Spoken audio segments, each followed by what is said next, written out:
Now, as the seniors head out on track, I'm going to say goodbyes. Henry, Zach, joining you for this one. Thank you very much, Kyle Lawrence. Yes, Zach Comandamello joined us in the commentary box, former Grand Finals podium finisher in this class. Lewis Gilbert and Elia Papachena start from row number 1. And on row number 2, we have Harry Bartle and Callum Bradshaw. Row 3, Macaulay Bishop and Paul Hamburg. On row number 4, Austin Gale and Pietro Valdo Pons. Max Walton and Hannes Uberfeld start next. And then it is Jaden Tien and Timothy Pernot. Nolan Lamore and Nicolas Foucault are on row number 7, followed by Mehdi Lassoud and Simon Perigny, and all French 8th row. Here are the last 2 drivers in the top 36 as things stand, João Diniz and Tommy van der Stroys. Now, these are the drivers that need to race their way in. Alan Kluser, Top Gun, Wes Gundler, Luca Schlegel, Kamel Abdullah. Saudi Arabia have got a chance. Nick Trobech and Ethan Thorne on row 12. Charles Fisser and Alex Siegel. Now here are the real outsiders. Mark Koziev, Futa Kojima on row 14. Alexandru Volta, Thiago Diaz. And the drivers that are all but mathematically out, Kent Schwartz, Jihan Cho, Clayton Mizzi, Mark Newson, and finally Varun Praveen and Jung Hyun Choi. Zach Comandamello, we've seen a bit of drama already in juniors, seniors. You've been in this situation before, haven't you?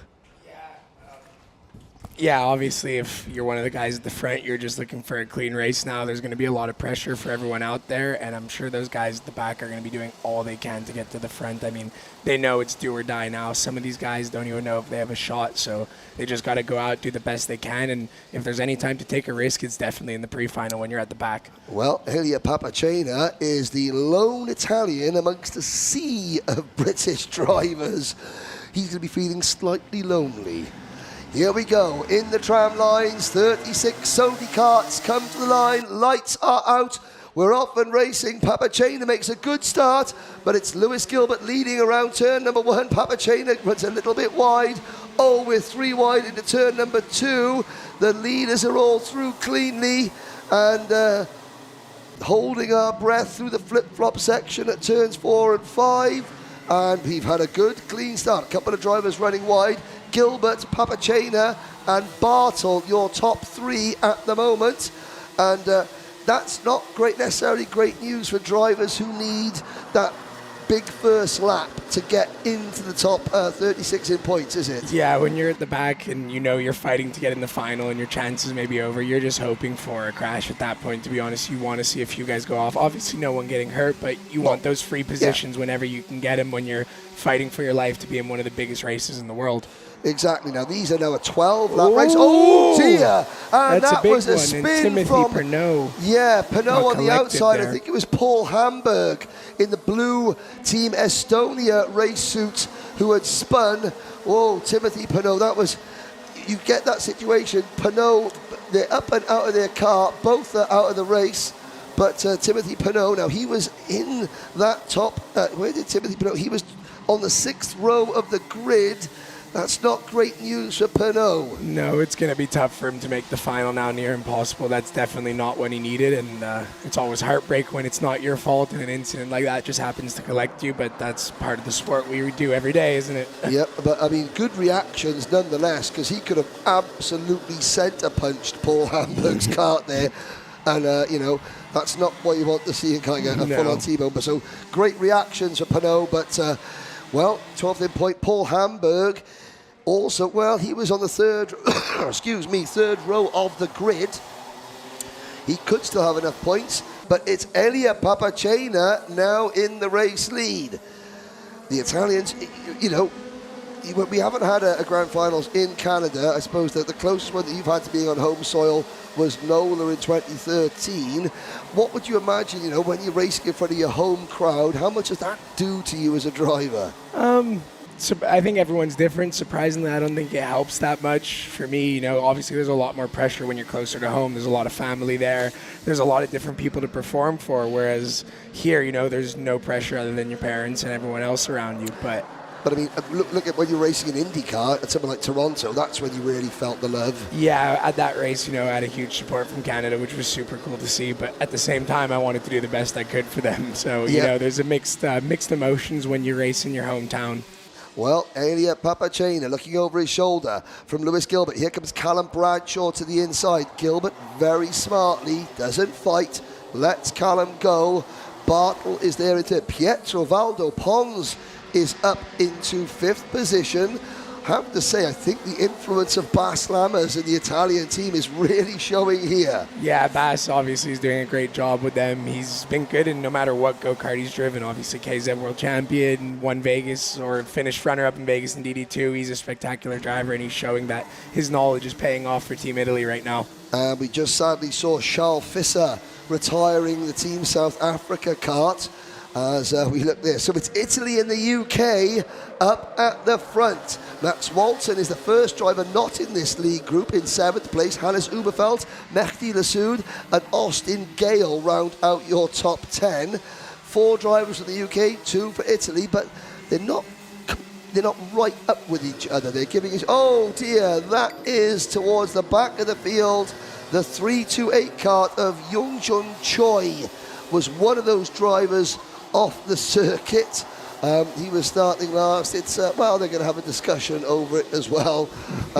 Sometimes when you're at the back of the field, you just go for it, and well, it can be a little bit overawing, this event, can't it? Yeah, it doesn't always work, but like I said, they're all leaving it out there right now, especially those guys who are fighting for that last transfer spot. They're going to do everything they can, and sometimes it ends in heartbreak for them, but yeah, I'm trying to see who the other driver was there. It was Kent Schwartz. So the 2 South African drivers have had a shocking start to this race. They'll be out of the grand finals for sure. Now, we look back up at the front. There's a move by Austin Gale on Hannes Uberfeld for what is now 9th position. You can see also in this group the Argentine race suit of Nicolas Foucault, Tommy van der Stroys. He's gained a lot of places. He was right on the cusp, the Dutch driver. You can see there the 4th kart in line. That's what you need to do. When you're right on the cut line, on the bubble, so to speak, just gaining a couple of positions, that's enough. When you're right on that bubble, I mean, you never know if you're going to make it or not. It depends on what happens to other drivers. There's no way to calculate or predict. So he's going to be fighting for every last spot he can, because there's nothing worse than being one spot out of where you want to be to make that final. Yeah, you gain 5 places in the pre-final, but then you realize you needed to gain 6. Exactly, so it's not worth it. This is the time when you could be on that bubble to take the risk and let it hang regardless of what the situation may be. Now there's Macaulay Bishop in kart number 317, running in 4th position.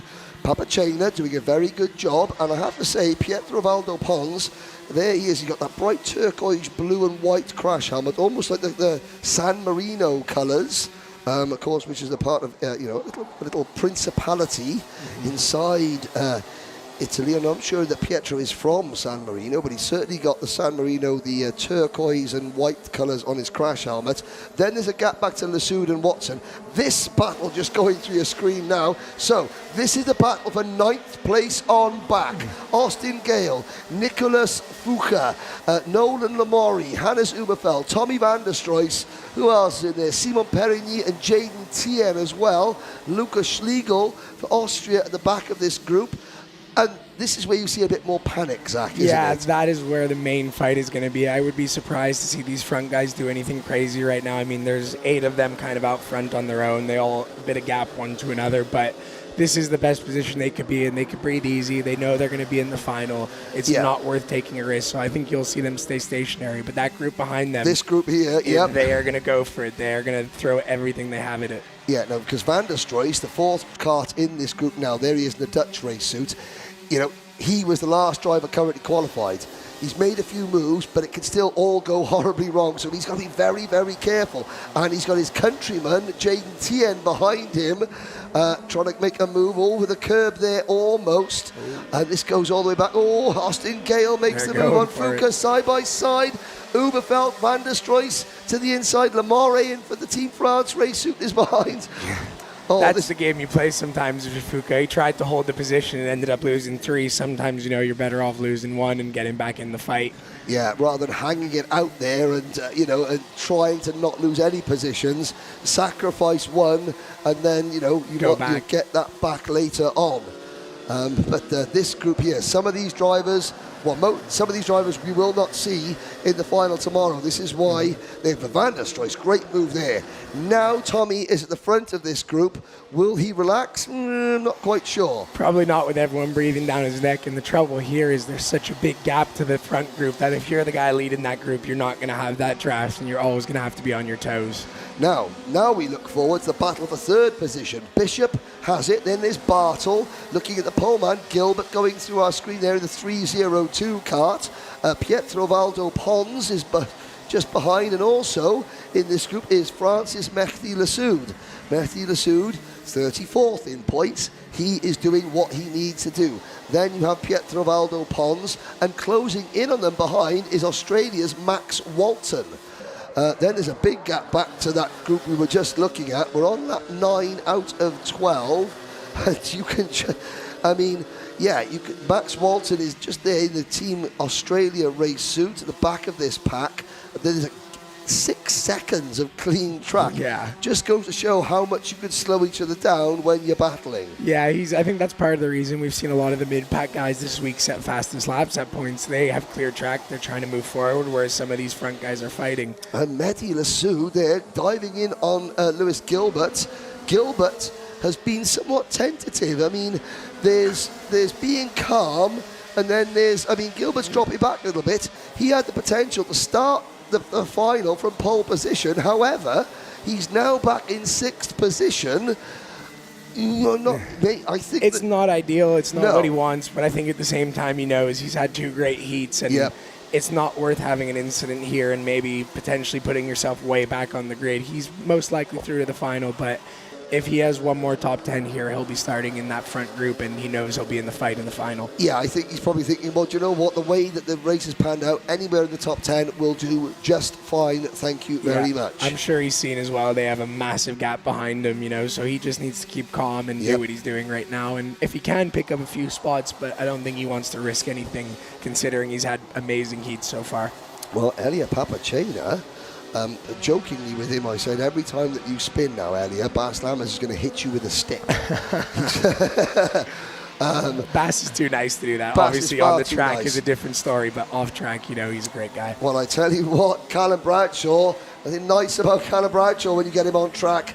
He's a winner. That's what makes him a champion. He now takes the lead. Elia Papachena down to 2nd place. They have a 3.4 second advantage. And what I mean, there's something nice about Callum Bradshaw on track, not off track. I'm not trying to cast aspersions about him as a person, but yeah. There's a reason Callum's the driver he is. You have to have that killer instinct when that visor goes down. You got to change as a person a little bit. It's okay to shake your competitors' hands and be respectful off the track. We all expect that, but when you go out there, you're there for yourself and yourself only. Exactly. You've got this like the great white shark when they hunt prey that you can see the eyes just glaze over and they go into full predator mode.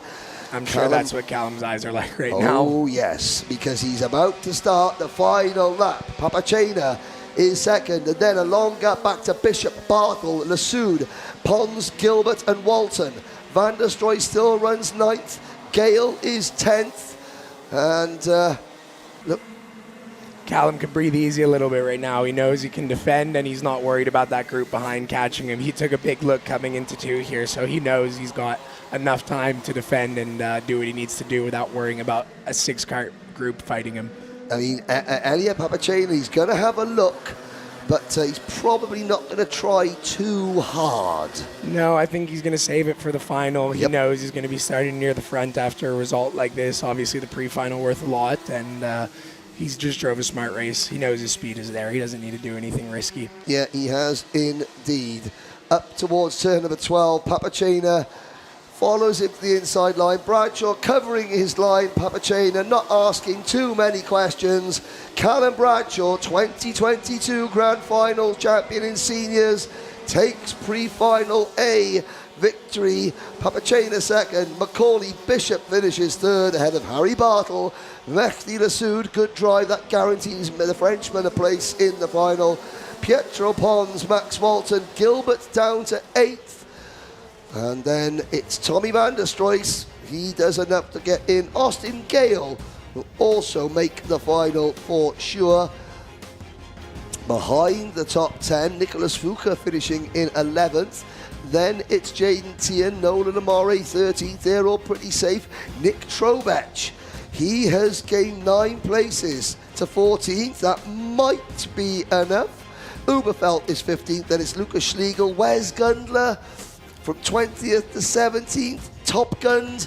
He'll need things to go his way in the next race. And then for some of these, most of these drivers, sadly, it is grand finals over for another year. The only driver really, Timothy Pernot and Paul Hamburg, who went out on the opening lap, they've still got a chance. Hamburg for sure. Pernot